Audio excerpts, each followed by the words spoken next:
How to change email address on Shein app, or how to change your Shein email address. Hello everybody, welcome back to my channel. This is me Bipen Basnet, and today I'll guide you on how you can change your email address on the Shein application or the Shein app. Now the process is quite simple and easy, so let me guide you through quickly here. First, what you want to do is you want to open up your Shein application and you should get an interface like this.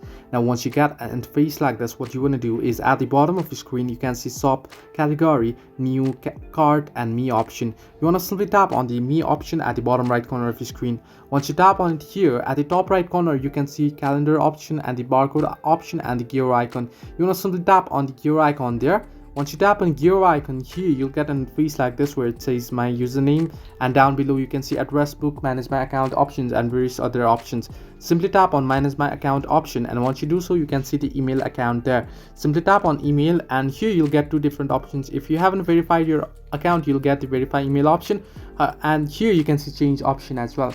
Simply tap on the change option and you'll be able to change your email address once you confirm the verification code. So this way you can change your email address. Now remember that this email verification code will be sent to your email address that has been registered on this Shein particular app. You can see I've got the code, and once you type in the code it'll ask you to enter in your new email address and you'll be able to change it. So this way you can change your email address on Shein. Hope this helped you. Do like and subscribe, and do not forget to leave a comment down below if you have any further issues.